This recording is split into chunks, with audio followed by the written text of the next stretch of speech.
Diddy beating Cassie on film was horrible, but he not on trial for that. The whole case is about who can do the nastiest of the nasty. And Rico was present. Diddy probably will be acquitted, and I'm cool with that. I don't know. It remains to be seen. They also said in the instructions, basically, was he intoxicated when he was making these decisions? Because I guess that has to be factored in. So if I'm interpreting it right, it's like, would he have made these decisions? Counting down. Please refrain from obscene or profane obscene speech. Direct your comments to council as a whole, and please refrain from individual or personal attacks, including disparaging other speakers' motives. First up online, we have Sasha Zanburia. Sasha?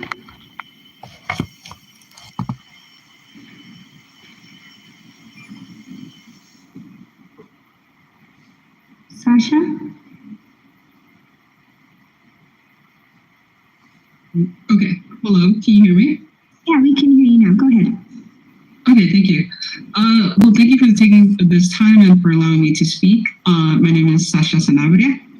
And I'd just like to respectfully urge the council to take us to Tier 1 status. We were placed into Tier 2 status, so that is the Vibrant Denver bond.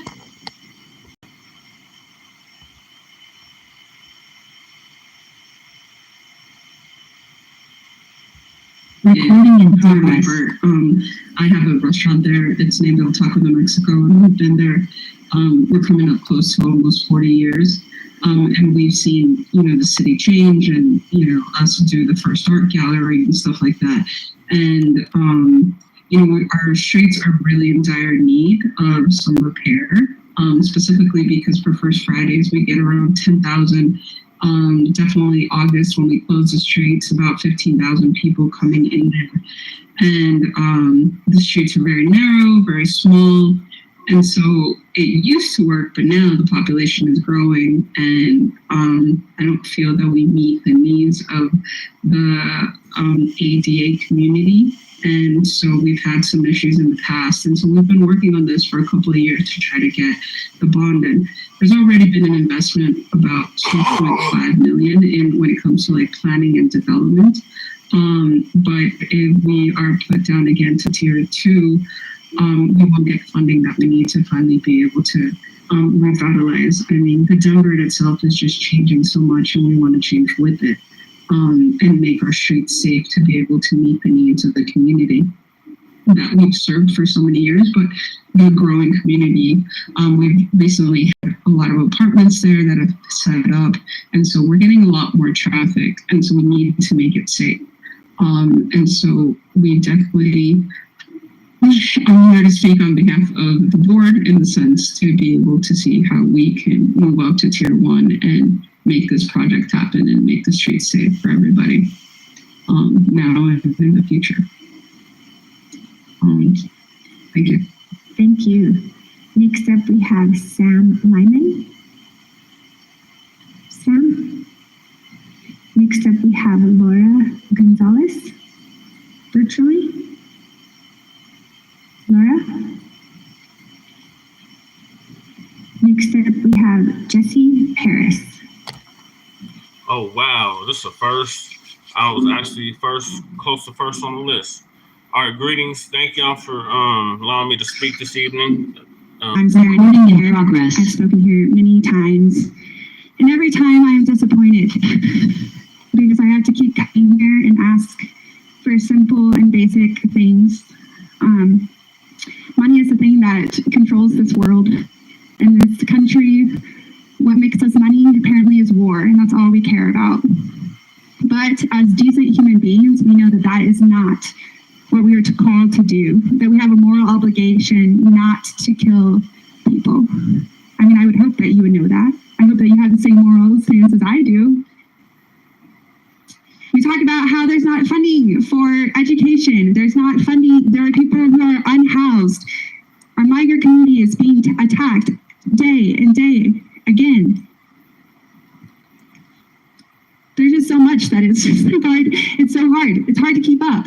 But there's something that we could do, you could change how you're spending your money in Denver. Currently, 172,000 children are facing hunger, according to Feeding America. Over 17,000 students are experiencing homelessness, according to the Colorado Department of Education. 56,000 children do not have health insurance. That should be so alarming that you are going to do everything in your power to make sure that those are not the numbers. Do you want that to be the numbers that they represent Colorado? No. So how do we fix that? We allocate our funds to those people instead of sending our money to bomb innocent children in Palestine. To stop putting our money towards war and destruction. It's really not that hard. It's really not that hard. We keep asking you guys to divest. We're willing to talk to you. We're doing the work behind the scenes. We're willing to have meetings with you to have conversations so that these numbers of 172,000 children is not the numbers that we have in Colorado. Currently, right now in Palestine, people are trying to get food and they're being killed and shot at the aid distribution. Over 600 people have died trying to access basic things like flour. And when they get the flour, they find that inside the flour are drugs that have been contaminated. The flour has been contaminated. At what point are you going to stop sending our tax dollars to this? I can't sleep at night knowing that this is what's happening in our world. I don't want to live in this type of world. We need to be doing something. Thank you, Sarah. Next up, we have Frida Silva online.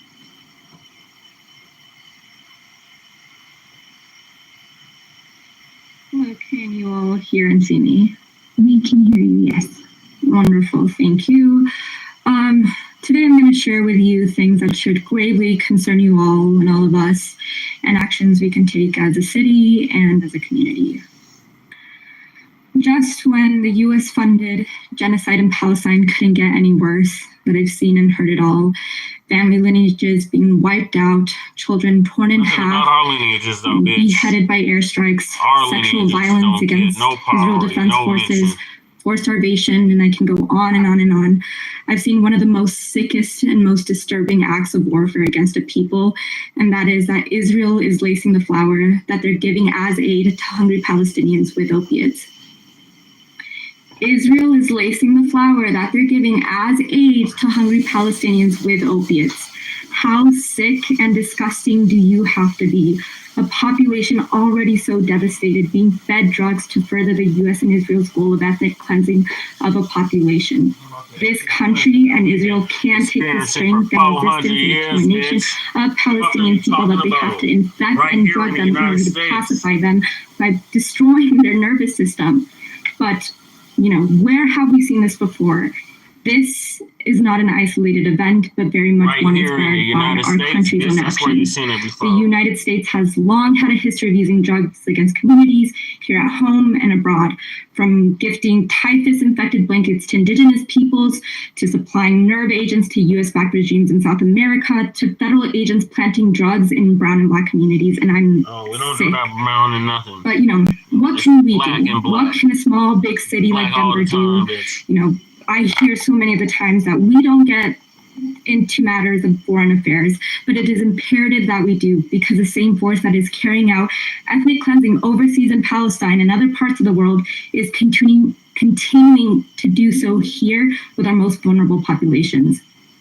And so I ask you all, Denver City Council, public at large, that we stand with humanity, that we stand with the people, and not with the corporations, but with your constituents. We are demanding that as a city, that we stop funding a genocide and divest from companies who are. We demand you disclose financial information and divest from companies like Planeteer, Amazon, Cap, Lockheed Martin, and stand with the people here and overseas. Thank you. Thank you. Next up, we have Brandy Majors. Brandy? No Brandy?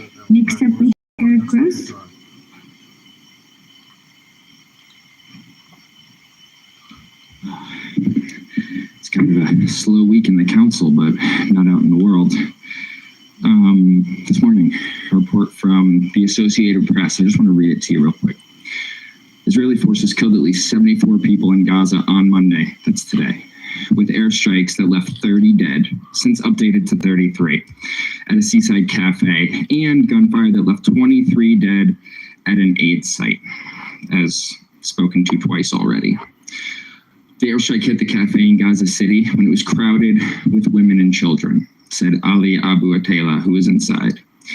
Without a warning, all of a sudden, a warplane hit the place, shaking it like an earthquake, he said. The cafe was one of few businesses that continue operating during the 20-month war, was a gathering spot for residents seeking internet access and a place to charge their phones. Videos circulating on social media showed bloodied and disfigured bodies on the ground and the wounded being carried away in blankets, and I saw those videos. Bisan showed the site afterward. One of them killed was a 29-year-old woman, a visual artist who, if you just Google that, you'll see some of the beautiful artwork she created. The point about the aid distribution sites brings me into a wider issue. What I wrote down as my topic today was free speech. I've actually personally been impacted by this recently. Some of you may have the same congresswoman I have, Brittany Pedersen. She doesn't like that I show up to her events and disrupt them because all of our representatives refuse to answer questions honestly. So sometimes I feel compelled to yell. And after being removed from a few of them, I tried to go speak to aides to ask why the congresswoman signed a resolution supporting ICE a couple weeks ago, last week at the Golden Public Library. They were so disturbed that I was there, they called the police. I was sitting there silently waiting to ask a question, but they do not want to answer these questions. They do not want their constituents to be able to ask these questions. So they are starting to silence us. And that goes to our media, our government, hopefully not to you, but we have ICE in our city. People are being taken. And we are increasingly not even allowed to say these things because the media and the government are saying opposite things. And that's why I'm wearing this shirt, which luckily is no longer relevant because Mahmoud Khalil has been let out of prison, although he is not in the clear. But he was put in prison for his speech. He was not put in prison for anything he actually did. There was no crime committed. Also, real quickly, Haaretz did report that the IDF soldiers admitted they have been fired, instructed to fire, ordered to fire at the aid distribution sites. That's a war crime. Thank you. And it's a symptom of genocide. And I urge you to read that Haaretz report. Next up, we have Che Kozak. Sorry if I mispronounced your last name. It's actual Che. Che Kozak? Yes, my name is Shay. Oh, My friends call me Shay. Okay, awesome. Go ahead. Hello. I know you will soon be voting on the Best Western contract for the Salvation Army. And I saw council do the right thing with the DoubleTree. And I really like the idea of a different company running that hotel, giving someone else a new chance. I'd like to see that happen at the Best Western. I'm not here to talk about the Tamarack, here to talk about what happened to me at the Best Western. So there's a 46-year-old man in this city named Benjamin Lucas Torres. And because of beekeeping, the Salvation Army allowed Benjamin Torres into that hotel as an external guest to harass me. The city and county of Denver eventually issued a protection order. The city and county of Denver had to protect me from the Salvation Army. Up until 7 days ago, I loved the Salvation Army, but I stumbled across the article with the Denverite. The Denverite reported on Billy Livingston being arrested for a rape at the DoubleTree, and it's almost that's what would have happened to me if I wasn't quick thinking. Benjamin Torres came to the hotel as an external guest, and they let him in on January 19th, 2024. At 2 o'clock in the morning, I heard on my hotel room door. I said, "Who is it?" He said, "Benjamin Torres." I called the mayor's office the next day. They advised me to get a protection order. I got the protection order. He came right back to the hotel. They let him right back in. It was a Saturday morning, about a week after the initial incident. I heard at 7 in the morning. I said, "Anthony," I said, "watch this here." I picked up the paperwork. I said, "Give this to him. It's going to be Ben." Opened the door. It was him again. Handed in the paperwork. He took off. They were able to get an ankle monitor on him. He came back to the hotel again. The police swarmed the hotel and said, "The guy's ankle monitor is going off." So what I mean to you is Benjamin Torres, aka Pac-Man, felt so comfortable in doing this because of how long he's been working, operating for the Salvation Army. It's not acceptable. What happened to me is not acceptable. And when I learned of the Billy Livingston episode about a week ago, that's when all this became real for me. They can't be trusted anymore. Thank you so much. Thank you. Next up, we have Jim Stevens, virtually.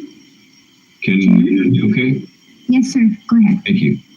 Thank you, council members. My name is Jim Stevens. I'm the executive director of the Veterans Arts Council with the Veterans of Foreign Wars Post 1 in Denver.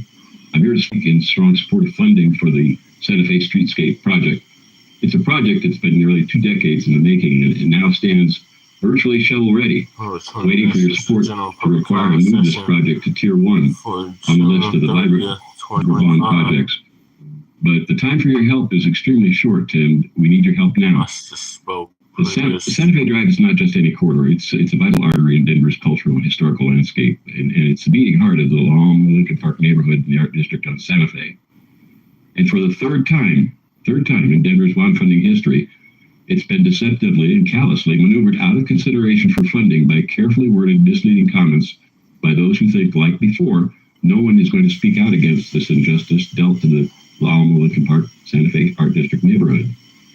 What the funding committees have left out of their funding selection reports is that the city of Denver has already invested over $2 million into the pilot Santa Fe Streetscape project to get it shovel ready for vibrant Denver funding. They've also implicated that the project is not eligible for funding because it's not in a nest neighborhood nor in a priority transit corridor, which are simply not true. The Santa Fe Streetscape project is both, and it should be treated accordingly as a Tier 1 project in the funding priorities. We in the city are not starting from scratch, and the funding committees should not ignore the city's involvement and hard work to get the Santa Fe Streetscape project ready for funding. Together, we've done the work. We've engaged the community, developed the design, made this project shovel ready. It's on the Vibrant Denver bond list for a reason, because it meets the criteria for equity, economic growth, and infrastructure need, but now it needs to be a Tier 1 project and not forgotten for yet a third time in Denver's funding priorities. Let me be very clear, our sidewalks are not ADA compliant. We lack adequate lighting and green spaces. These aren't just cosmetic issues, they're safety issues, and if we don't finish the project that the city has started with us, we're being left with temporary street study bollards, poor lighting, and safety issues up and down the corridor. And now, with the common knowledge that the Broncos have purchased the Burnham Yard property just down the street in our La Alma Lincoln Park neighborhood, we're facing an inflection point. Development is coming. We can either get ahead of it with proactive infrastructure that supports increased foot traffic, business opportunities, and tax revenue, or we can watch it pass us by. If we're not ready, we in the city risk being bypassed entirely. Rising seas lift all boats, but only if we're prepared to rise. We are ready, and the city has already spent $2 million to get this project ready. After 2 decades of advocacy and planning, let's not lose this momentum through committee maneuvering. Let's ensure that the Santa Fe Streetscape project is Tier 1 approved for a Santa Fe Art District that's safe, accessible, green, and welcoming for all. Thank you, Jim. Thank you for your time and leadership. Thank you. Our last speaker for the night is Dan Current.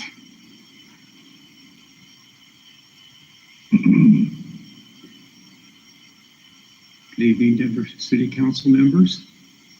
I'm Stan Current, and thank you for giving me a chance to put one more item on your desk, and I apologize, this is not a priority. I sent a letter to the mayor about the statue of President Lincoln somewhere in the city, and they referred it to the Denver Arts and Venues, so you may be hearing from them. I did send an email to you, Councilman Hines, with the list of the people at Arts and Venues. And with all that's going on, again, this is not a priority. But having lived here for over 50 years, I have to thank all of you for making Denver the great city that it is. And not just for me, but for my children and their children to come.